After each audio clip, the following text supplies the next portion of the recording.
Heute gibt es eine Reaktion auf Andrew Huberman. Lasst uns gar nicht lange rumpalabern, sondern direkt in das Video reinstarten. Sichere dir dein eigenes Praxisbuch vom Beta zum Alpha für nur 16 €, wenn du dein Leben, das deiner männlichen Verwandten oder Freunde auf das nächste Level bringen willst. Den Link dazu findest du unten in der Videobeschreibung.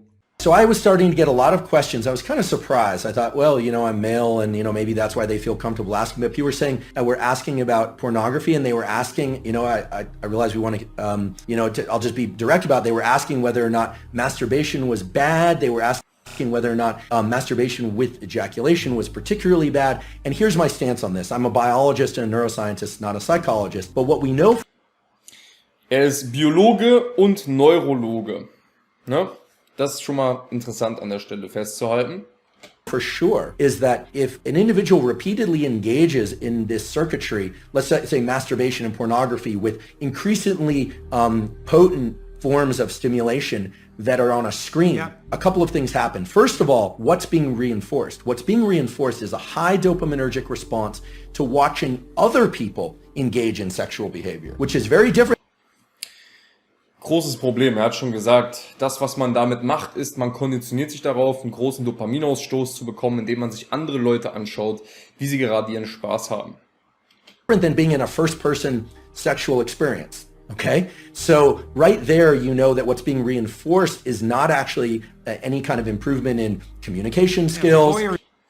Da hat er auch recht. Es ist ein riesen Unterschied, ob du dir das anschaust und dazu dann noch Hand anlegst und dann Dopamin ausschüttest oder ob du es in Wirklichkeit erlebst. Er hat schon gesagt, man entwickelt keine kommunikativen Fähigkeiten, wenn man das einfach nur für sich mit irgendwelchen Filmen macht.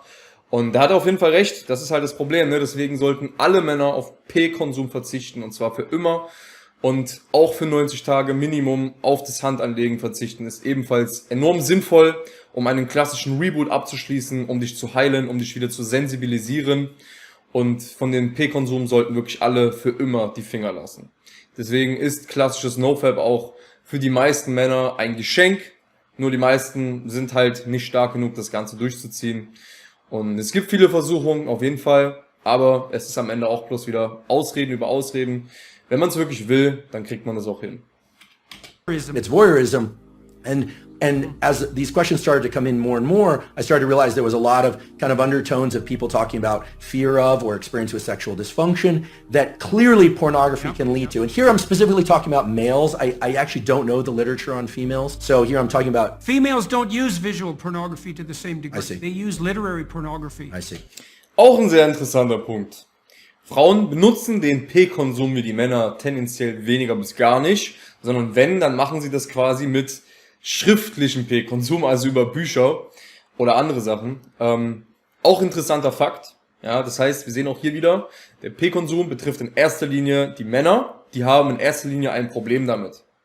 So, and then you start to think about, okay, what happens in the cascade or the arc of sexual arousal and orgasm? What happens is that initially there's it's parasympathetically dominant, meaning if somebody is too stressed, they actually can't engage in sexual behavior. The arousal response doesn't occur. Erection is blunted, but the actual orgasm response and ejaculation is strongly associated with the so-called sympathetic nervous system, which has nothing to do with sympathy. It has everything to do with, it's a kind of a stress response. And then it reverses to a parasympathetic response. And a hormone called prolactin increases dramatically after ejaculation in males. What is... Ganz interessanter Punkt. Mit jeder einzelnen Ejakulation schüttest du Prolaktin aus. Und jetzt sind wir mal gespannt, was macht das Prolaktin in deinem Körper? What does that do? That blunts dopamine release and testosterone for a very long period of time, which makes sense if Das heißt, nach einer Ejakulation ist bei dir dein Dopaminsystem und auch dein Hormonsystem erstmal gedämpft durch das Prolaktin.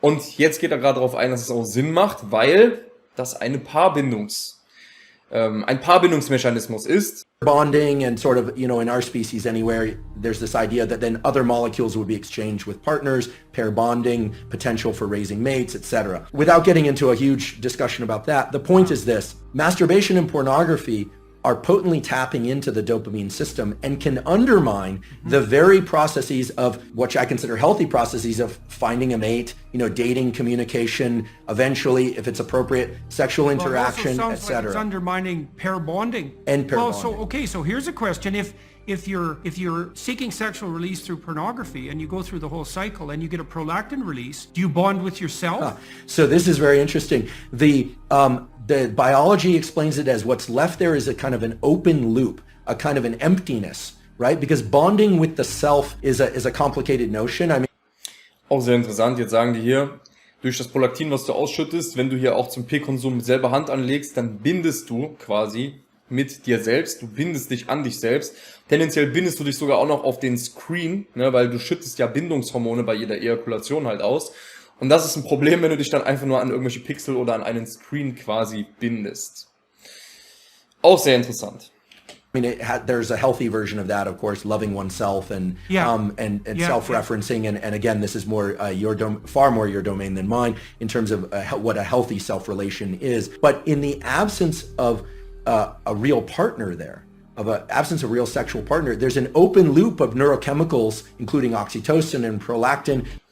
Ganz interessant, ja. Er hat gesagt, ohne einen Partner, wenn du das selber machst und dann am Ende sogar auch noch mit P-Konsum eventuell, dann hast du den Nachteil, dass du wirklich so viele Hormone ausschüttest, unter anderem vor allem Prolaktin und Oxytocin, Bindungshormone, die dein Testosteron senken, die dein Dopaminsystem wieder negativ beeinflussen können. Meiner Erfahrung nach und auch dem, was ich jetzt bisher gehört und gelesen habe, ist es auch so, dass Prolaktin bis zu 2 Wochen lang in deinem Blutkreislauf bleibt. Also glaube nicht, bloß weil du einmal eine Ejakulation hattest, dass es nach 2-3 Tagen aus deinem System raus ist. Nein, das bleibt bis zu 2 Wochen lang in deinem Körper und erst dann ist das meiste Prolaktin abgebaut und du kriegst erst nach 2 Wochen auf Retention, beziehungsweise ohne Ejakulation, die vollen Auswirkungen von Testosteron und so weiter. Ja, deswegen die Leute, die nie über die 2 Wochen gehen, naja, ist natürlich auch nochmal ein Punkt, umso öfter du ejakulierst, desto mehr Prolaktin schüttest du auch aus. Wenn du das jetzt einmal machst, ist es vielleicht nicht ganz so tragisch und dann wirst du davon tendenziell nichts merken, wahrscheinlich sogar. Wenn du das aber 2-mal, 3-mal, 4-mal machst, dann wird das halt immer schlimmer und dein Körper schüttet immer mehr Prolaktin aus und dann braucht er 2 Wochen lang, bis das ganze Prolaktin wieder abgebaut ist.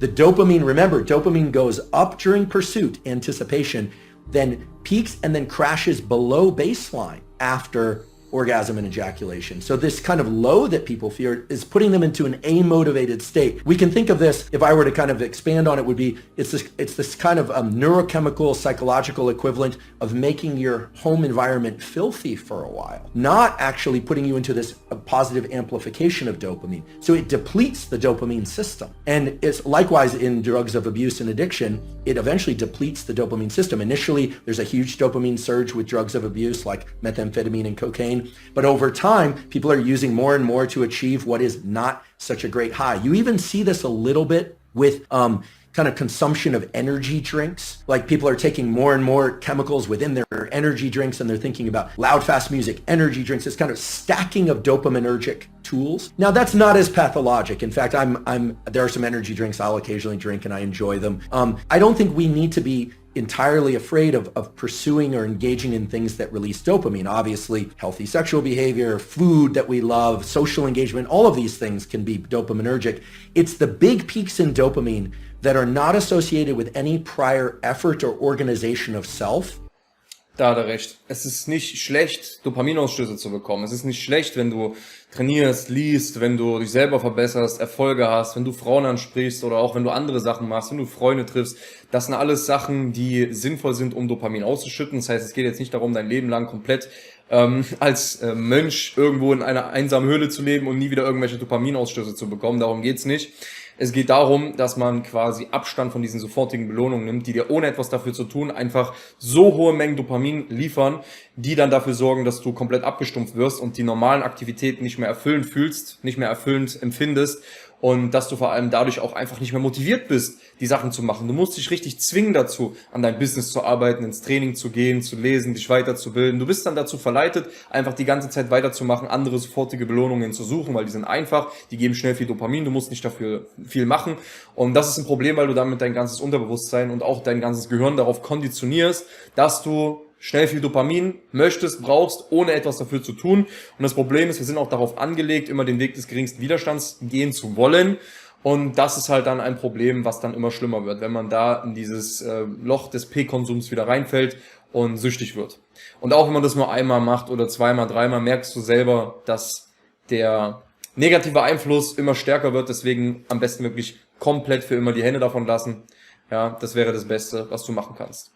That are particularly dangerous for the human being. Yeah, well, you could see that's a cardinal danger of affluence. Then That's right. This is why the children of you know That's right. You cannot get rats addicted to cocaine if they live in their natural environments. Is that right? You can only get rats addicted to cocaine if they're isolated rats in a cage. Yeah, they won't bar press for cocaine in the natural environment. Auch interessant, da geht er jetzt auf die Studie ein, ja, dass Ratten, die quasi in einem gesunden Umfeld mit anderen Ratten waren, tendenziell weniger abhängig von Drogen geworden sind, wie zum Beispiel Ratten, die komplett alleine waren, die nicht in einem natürlichen Umfeld von sozialen Kontakten waren. Und dasselbe kann man auch auf die Menschen beziehen, das heißt, hast du kein soziales Umfeld, was dich unterstützt, wo du dich ja mitteilen kannst, dann fällt es dir sehr schwer, aus den Süchten rauszukommen. Und das ist ein Problem, weil durch den P-Konsum isolierst du dich immer mehr. Dadurch hast du automatisch weniger Bock darauf, deine Kontakte zu pflegen. Dadurch geht das immer mehr in den Hintergrund. Und der P-Konsum nimmt immer mehr zu, denn du fühlst dich immer schlechter, kriegst vielleicht noch soziale Ängste, hast keine Energie, kein Selbstbewusstsein mehr. Und dadurch gehst du immer weiter in den Teufelskreislauf nach unten. Und das ist ein großes Problem. Was jetzt positiv daran ist, wenn du die Sucht überwinden willst, du brauchst auf jeden Fall eine Community. Du brauchst eine Community, mit der du dich austauschen kannst, wo du mit Gleichgesinnten darüber reden kannst. Das macht es dir viel einfacher. Und du brauchst auch viele soziale Kontakte in deinem Leben, denn dann fällt es dir prinzipiell einfacher, Süchte zu überwinden. Falls du selber noch eine Gruppe suchst, wo du dich austauschen kannst, ich verlinke dir gerne die Telegram-Gruppe Maskulin Support unten in der Videobeschreibung. Wichtig ist, halt dich aber an die Regeln, ansonsten fliegst du direkt wieder raus. So, lass uns weiter schauen. And it's because they have alternative sources of dopaminergic gratification. Very interesting. So Yeah, it's very interesting. Yeah, the children of very wealthy people who are overindulged. I've seen that many times, many times, and it is a very sad sight. Yeah, well, they're not optimally deprived, eh? And that issue of optimal deprivation, that's a killer issue for an affluent society. There's an additional issue with pornography, which is not often discussed, which is that, remember, guys in particular, the brain is a learning prediction machine. And if I'm not trying to say that all pornography is bad, but there are good data to support the idea that if your brain learns to be aroused by watching other people have sex, it is not necessarily going to carry over to the ability to get aroused when you're one-on-one with somebody else, right? Especially young kids who are consuming a lot of pornography, the brain is learning sexual arousal to other people having sex. So you're going to program yourself into being a voyeur? Or just create challenges in sexual interactions with, with peers, with a real partner. Right? Da hat er auch recht. Umso mehr du dem P-Konsum nachgehst, desto mehr Schwierigkeiten erschaffst du, wenn du dann mal irgendwann davon wegkommen möchtest und dann richtige Kontakte im realen Leben hast, dann fällt dir das viel schwerer, in dem Bereich dann einfach dich normal ausleben zu können, weil du dich so fehlkonditioniert und abgestumpft hast und dadurch entstehen halt viele Probleme. Hat er recht. Right. Mary Harrington has the 3 laws of pornodynamics, and the second law of pornodynamics is the law of FAP entropy. And it says that whatever you start out wanking to will get progressively more intense over time. And I think that this is sort of speaking to that ever sort of escalating amount of the wildness that you need to watch in order to get an ever decreasing stimulus that comes back. And here I'm approaching this only through the lens of biology, right? I'm not a psychologist, and I'm certainly not political in any way. At least I have ideas about politics, but I just don't discuss them publicly. But the idea here is that, I'm not saying pornography as a stimulus is bad or good. What I'm saying is, in its availability and its extreme forms, it's a very potent stimulus, and very potent stimuli of any kind, extremely palatable food, extreme pornography, extreme experiences like bungee cord jumping, those set a threshold for dopamine release. And Anna will tell you that, and I'm sure she did, that the higher the dopamine peak, the bigger the drop afterwards. And it's not that you drop to baseline, you drop below baseline.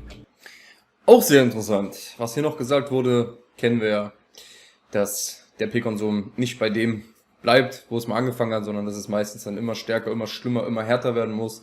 Und ja, dass dann viele auch sich Sachen anschauen, die nicht mehr mit ihren moralischen Werten übereinstimmen. Das ist ein Problem, dass man immer härtere Kicks sozusagen sucht und braucht. Und genau, und er hat auch gesagt, dass dein Dopamin so exorbitant hoch ganz schnell ansteigt und dann sogar unter den Normalzustand wieder runterfällt. Das heißt, du hast die ganze Zeit immer so eine ganz krassen Stimuli, die über die normalen Level hinausgehen, wie du sie mit allen natürlichen normalen Sachen so bekommen kannst. Und danach fällt es unter den Normalwert zurück und du fühlst dich richtig schlecht. Also richtig krass, was das ausmacht.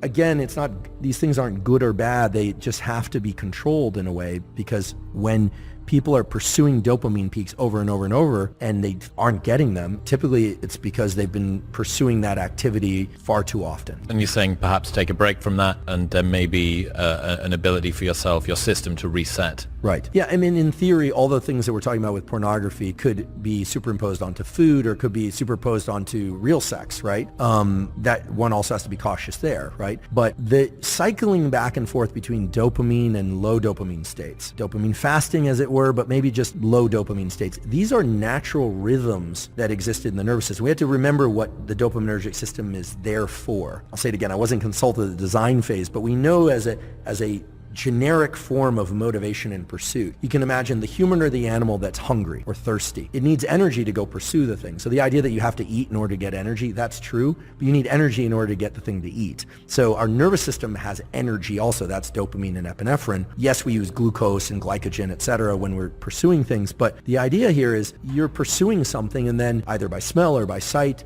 you think you're on the right track. So you go down that track, and then, there it is. You know, you get some berries, or you get, let's get prehistoric about this, or you get to kill the prey and eat it, and then it gives you energy to continue this pursuit or to reproduce. I mean, there's a reason why humans and other animals seek out reproduction, is that every species, but certainly humans, have two innate desires built into them. Whether or not they decide to actualize this or not is the desire to protect young and make more of its own species. Every successful species does that. Even if people don't have children, in general, people care about children. Sehr interessant, was hier nochmal gesagt wurde. Dein Dopaminsystem ist nicht dazu da, dass du dir andere Leute anguckst, wie sie gerade den Spaß haben, dein ganzes Dopaminsystem damit zerstörst, abstumpfst und kaputt machst, sondern es ist dazu da, um dich zu motivieren, jagen zu gehen, Beeren zu sammeln, Erfolge zu verzeichnen, dich fortpflanzen zu können und so weiter. Dafür ist es eigentlich da, und das kannst du dir auch wieder auf den Normalzustand zurück resetten, wenn du Abstand nimmst und endlich mal die 90 Tage No-Fap schaffst, ja. Und wenn du dabei noch Hilfe brauchst und dich endlich ein für alle Mal von dem P-Konsum entfernen möchtest und darüber hinaus auch Disziplin aufbauen willst und dein Testosteron erhöhen möchtest, dann kannst du dich jetzt gerne für ein kostenloses Erstgespräch bewerben. Erster Link unten in der Videobeschreibung. Wenn es dir gefallen hat, lass mir auf jeden Fall ein Like mit am Start. Wenn du selber Fragen hast oder Anregungen, die kannst du mir gerne unten in den Kommentaren mit dalassen. Dann sehen wir uns wieder im nächsten Video. Bis dahin, ciao.